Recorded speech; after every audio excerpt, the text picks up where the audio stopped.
Live mula sa GMA Network Center, 20 taon nang nakatutok. 24 oras. Magandang gabi po, Luzon, Visayas at Mindanao. Kaselda na ni Alice Guo ang 43 iba pang inmate sa Pasig City Jail Female Dormitory. In-isolate pa siya nung una matapos makita ng infeksyon sa baga pero nagnegatibo sa TB. Hindi rin umabot sa paglilipat ang utos ng korte na nagpapatigil sana sa pag-transfer sa kanya mula PNP Custodial Center. At nakatutok live si June Veneracion. June! Vicky, nakakulong na ngayon dito sa Pasig City Female Dormitory si dating Mayor Alice Guo. Kasama niya sa masikip na kulungan ang 43 iba pang inmate. Dito dati niya selda sa PNP Custodial Center kung saan mag-isa lang siya.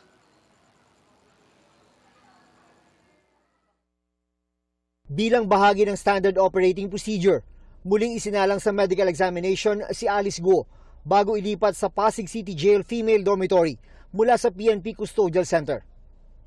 Ang paglilipat ay alinsunod sa commitment order ng Pasig RTC Branch 167 kaugnay ng kaso ng dating mayor ng Bamban na qualified human trafficking na non-bailable. Pero nang magsagawa ng x-ray examination, may nakitang kakaiba ang mga doktor ng PNP. May nakita po doon sa kanyang x-ray na suspected na infection po dito po sa left lungs po niya. Small spot. Itinuloy pa rin ang paglipat kay Guo. Pagdating sa Pasig City Jail Female Dormitory, kinunan si Guo ng mugshot, suot ang prison uniform ng mga nakakulong sa Bureau of Jail Management and Penology o BJMP. Dahil sa nakitang impeksyon sa baga, inilagay muna si Guo sa isolation cell. Ang advice po ng aming health service ay i-isolate siya. May kasama po siyang 3 doon na may tuberculosis case, pero ito po ay almost 1 month na nagagamutan and inassure naman ng ating doctor na hindi na ito nakakahawa, yung 3 na naka-isolate. Isinalang si Guo sa panibagong laboratory test paglipat sa Pasig City Jail Female Dormitory para makumpirma kung meron nga siyang tuberculosis.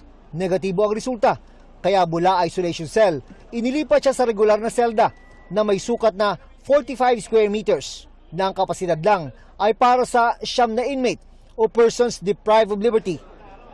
Pero 44 sila sa loob. Ngayon naman po, negative naman siya and safe naman ihalo sa general population. Ito po ay may laman na 43 PDL, pang 44 po siya sa loob ng selda. Malayo ito sa sitwasyon ni Guo nung siya ay nasa PNP Custodial Center pa, kung saan mag-isa lang siya sa kulungan na may sariling banyo. Nagkaroon lang ng konting kalituhan, makaraang maglabas ng utos ang korte na huwag ituloy ang paglilipat bilang tugon sa urgent motion ng mga abogado ni Guo dahil sa banta o mano sa kanyang buhay. Pero nang lumabas ang utos, nailipat na si Guo, kaya sabi ng korte, moot o wala nang saysay ang naunang court order. She will remain in our custody until further notice o my court order.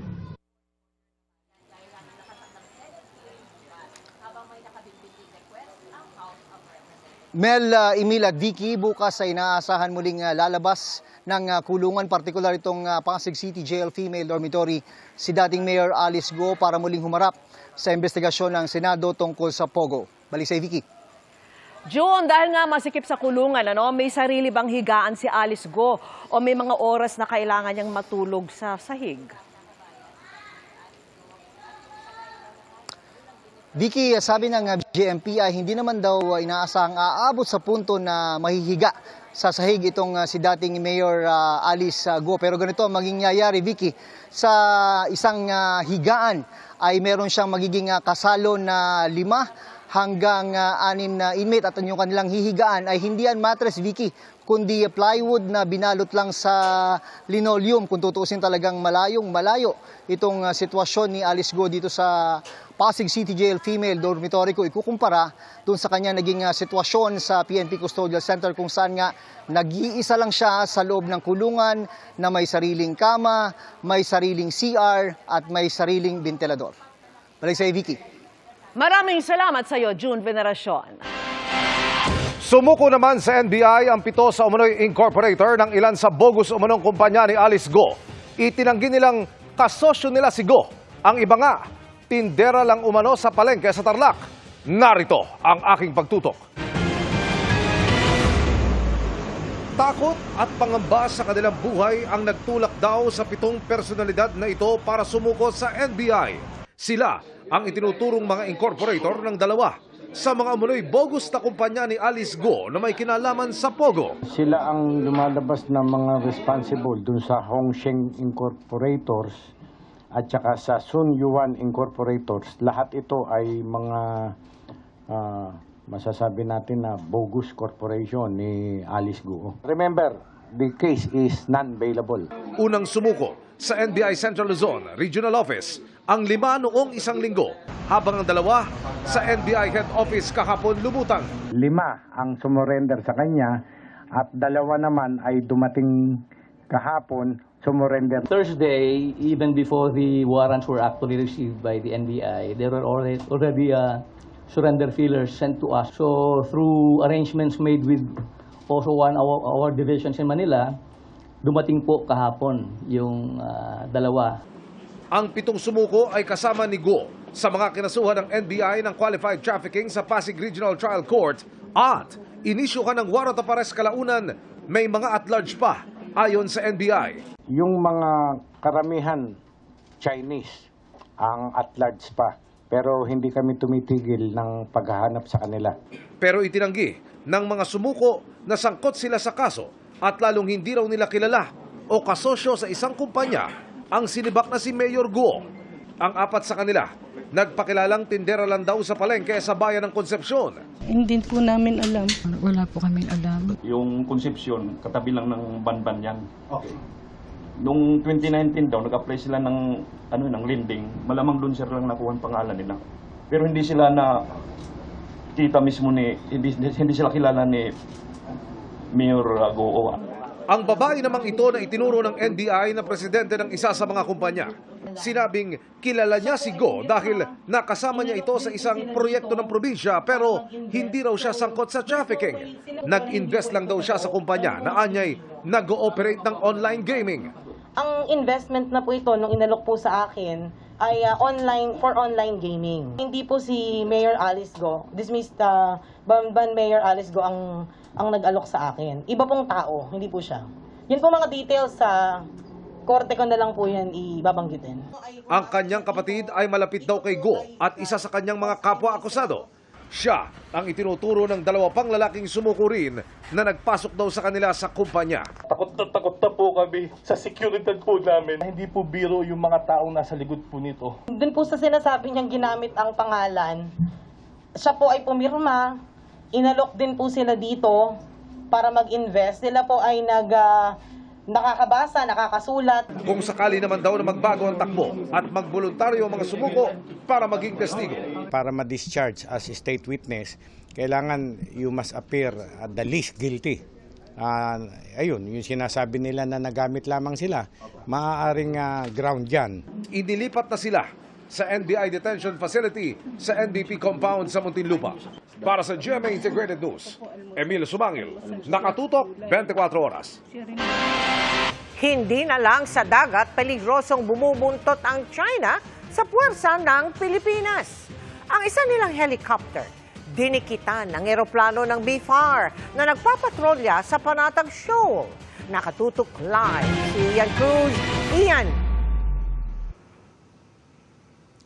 Mel, dati naman ay malaya nakalilipad itong BFAR plane doon nga sa ibabaw ng Baho de Masinloc o yung tinatawag na Panatag Shoal. Pero kanina nga, Mel, ay ilang beses na binuntutan at dinikitan pa ng isang Chinese military helicopter. Maliban sa napuputol na radio challenge ng Chinese Navy, tila payapa ang Baho de Masinloc o Panatag Shoal nang datna ng aming sinakyang eroplano ng Bureau of Fisheries and Aquatic Resources o BFAR. Nag-iisa ang China Coast Guard 3305 na naispatan sa bukana ng Bahura. Bagamat may mas maraming Chinese militia vessel sa hilaga nito. Pero ilang minuto pa lang ng maritime patrol, lumapit na ang isang helicopter sa Panatag Shoal hanggang dumikit sa sinasakyan naming eroplano. mula pa kanina ay bumubuntot na sa atin itong kulay gray na chopper ng China. Ito pong area na kinaroroonan natin. Ito yung bunganga ng Baho de Masinloc kung saan doon sa loob nito ay merong Chinese militia vessel na nagbabantay at sa labas naman ay may China Coast Guard din na nagbabantay. Kaya naman wala pong makalapit dito na mga mangingisdang Pilipino o kahit anong mga sasakyang pandagat ng mga Pilipino. Sa lapit ng bumubuntot na Chinese helicopter, lubha na raw itong delikado kaya niradyoan ito ng aming piloto ng 2 beses. Chinese military helicopter, you are violating the flight air safety prescribed by the FAA and ICAO. You are flying too close to our position at less than 50 feet. You are endangering the safety of our crew and passengers. We are a Philippine government aircraft performing our mandate to fly and conduct maritime survey over Baho de Masinloc or Scarborough Shoal within our exclusive economic zone. Be wary of safety and distance your aircraft from our position. Pero sa halip, lalo pang lumapit ang chopper na sa tansya ng aming kasama ay 6 na metro ang layo. Gaya ng mga barko ng China, sa bukana ng shoal naglagi ang chopper. Tila pagpapakita ng navigation at airspace sa shoal, kontrolado nila. Sa loob ng shoal, makikita ang tila magkakampal na militia vessel na nagbabantay sa bukana nito. Kaya hindi nakapagtatakang walang mangingisdang Pilipino na nakakapasok o nakakalapit doon kung saan maraming isda.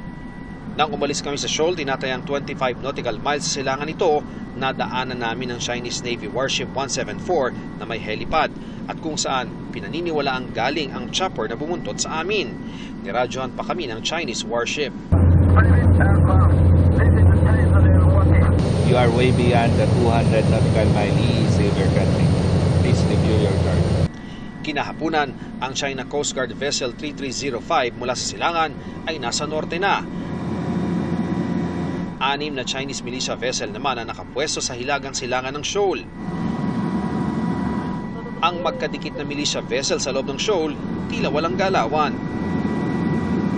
Makalipas ang ilang minuto, nagpakitang muli ang Chinese military chopper at tinahak ang direksyon namin pero hindi na dumikit. Wala ring palitan ng radio challenge. Mel, dati nang malaking problema yung freedom of navigation doon sa West Philippine Sea dahil nga sa pagiging agresibo ng mga barko ng China at ngayon naman itong panibagong hamon muli itong overflight o yung paglipad sa ibabaw ng West Philippine Sea, particular doon sa Baho de Masinloc. Pero sabi ng mga kasama nating piloto, sa kabila ng hamon na yan, ipagpapatuloy nila yung maritime patrol para pangalagaan ang ating exclusive economic zone. Balik sa iyo, Mel. Iyan, kasama ka pala. Hindi ba nagka-epekto sa paglipad o doon sa tinatawag na stability ng eroplano na sinasakyan ninyo? Yung paglapit ng chopper ng China kanina, ano naging pakiramdam mo, ikaw, personally? Iyan. Well, Mel, may pangamba talaga doon sa sinapit namin sapagkat Mel, eto lang yung bintana tapos tumitingin lang ako doon, nakikita ko talaga na napakalapit nitong chopper nila at actually Mel, kapag ini-research mo yung chopper na yung Z-90 nila ay talagang attack helicopter ito so hindi siya basta-basta chopper. At Mel, ang sinasabi sa atin ng mga piloto dahil nga sa napakalapit lang nung distansya na yun, kung meron man lang hangin na malakas na makasalubong kami yung chopper niyang yon ay maaring magkatamaan yung aming sinasakyan na pareho. So talagang delikado yon kaya nga ilang beses silang niradyohan. Pero yun nga Mel, talagang hindi sila sumasagot. Pero Mel, ang talagang commitment naman ng mga piloto, talagang ipagpapatuloy nila yung pagbabantay at pagpapatrolya sa kabila nung nangyari kanina, Mel. Maraming salamat sa iyo, Ian Cruz. Natagpo ang patay at nakagapos ang isang grade 12 student na babae sa isang lodging house sa Toledo City, Cebu. May busal din sa bibig ang bangkay, ayon sa pulisya. Huwebes nang nagpaalam ang biktima sa mga kapatid para sa dance practice nilang magkakaklase. Pero lumabas sa investigasyon na nakipagkita ang 18 taong gulang na biktima sa lalaking nakilala umano online. Dagdag pa ng pulisya, kasama ng biktima ang lalaki na pumasok sa lodging house. Nadiskubre ang bangkay ng room boy na kumatok sa kanilang kwarto dahil oras na ng checkout. Hinahanap na ang suspect na nakuha na ng CCTV at natukoy na 43 taong gulang. Napa-autopsy na ang biktima bilang bahagi ng investigasyon. Sinusuri ng mga otoridad kung ginahasa ang biktima bago pinaslang. Pahirapan ang pagsakay ng maraming commuter sa ilang lugar sa unang araw ng transport strike ng Manibela at Piston. At mula sa Maynila, nakatutok live si Joseph Moro. Joseph. Vicky, may ilan na mga kababayan natin ang nag-aabala ng saglit dahil doon sa ikinasa na 2 araw na tigil pasada ng grupong Piston at Manibela. Kontra pa rin yan doon sa Public Transportation Modernization Program. Pero ayon sa Department of Transportation, kahit ilang rally pa yan ay hindi na ipipreno ang programa. Sa E. Rodriguez Avenue sa Quezon City, walang jeep kundi lang jeep. Lampas 2 oras naghintay ng jeepney si JR Pamoraita sa Maynila bago nakasakay. Ang mamang ito at dala niyang bata nag-tricycle na lamang. Unang araw ngayon ng 2 araw na transport strike ng Piston at Manibela kontra sa Public Transport Modernization Program o PUTMP. Pero tingin ng Land Transportation, Franchising and Regulatory Board o LTFRB, walang na-stranded dahil sa transport strike. These are the regular traffic on a Monday. Marami po yung pasahero, kukunti ko talaga yung mga jeepneys pa sa daan dahil nata-traffic. Successful yung ikinasa naming transport strike. Kung hindi lang mandaraya din ng gobyerno na magsususpindi ng klase, ng ilang pasok sa gobyerno at partida may libreng sakay pa. Nang harang ng mga namasadang jeepney ang Piston na nanggigit na ibalik ang 5 taong prangkisa na Kongreso lamang umano ang pwedeng bumawi. Mawawalan talaga kayo ng prangkisa. Mahihirapan na kayo sa rehistro. Para din po yun sa kabuhayan po nila para po maanoan po namin yung 5 taong prangkisa. Pero wala nang preno ang programa ayon sa Department of Transportation o DOTR. The call of Piston and Manibela to scrap the program is non-negotiable. These two groups cannot be allowed to derail the program. Dagdag nito, sapat na sa mga commuter ang 83% na mga pampublikong sasakyan na nag-consolidate pero inaayos pa rin ang distribusyon ng ruta katuwang ang mga lokal na pamahalaan. For the next 2 years or so, aayusin po yung mga ruta before na marami at nalaman na natin na sobra, aayusin po yung mga ruta naman po na konti at dumami na po pangangailangan, dadagdagan po. Ayon sa Department of Transportation, nasa 2 hanggang 3 taon pa bago i-require ng ahensya yung pagpapalit ng mga tradisyonal na unit ng jeep para gawin itong mga modernong unit.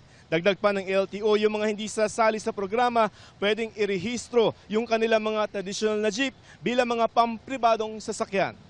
Ngayong hapon ay naghain naman ng motion to resolve ang Piston sa Supreme Court para aksyonan ang kanilang hinihiling na mag-issue ng TRO laban sa modernization program.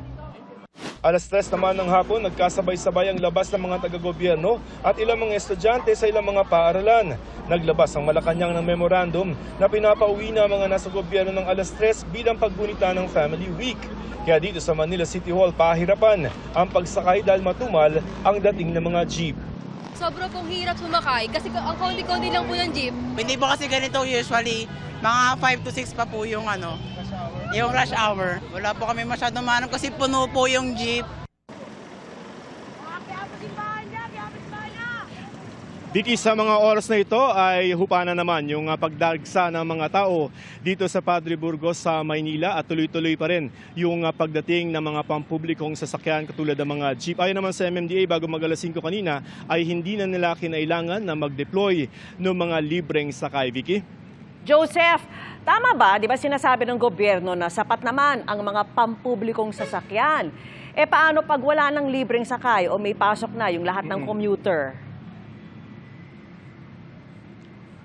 Ang sinasabi, Vicky, ng pamahalaan, yung 83% na consolidated na mga public utility vehicles, sapat na yan. So kahit hindi na sumali yung mga grupo na ayaw talaga sa programa, yung 83% na yan ay magiging sapat na magserbisyo doon sa publiko. So confident sila na yung number na yan ay masaserbisyo na at hindi magkakaroon ng kakulangan sa public transportation, Vicky. Joseph, bukas may anunsyo na ba na mga walang pasok? Wala pa tayong monitor na kung magkakaroon. Meron sa UP na pwede magkaroon sila ng parang work from home na setup because of the transport strike, no? Pero yung iba natin mga LGU, wala pa tayong na monitor, pero asahan na natin na yung movement o yung magiging mangyayari bukas ay parang ganito din. 6 to 9, magkakaroon ng kilos protesta tong grupo, tapos pagkatapos nun parang magiging back to normal na rin tayo. At kung halimbawa naman na may matraffic o ma-stranded, ay nandyan pa rin naman yung Interagency Task Force ng DOTR para magbigay ng libreng sakay kung sakasakali na magkaroon ng mga stranded ng mga pasahero, Vicky. Alright, maraming salamat sa iyo, Joseph Moro.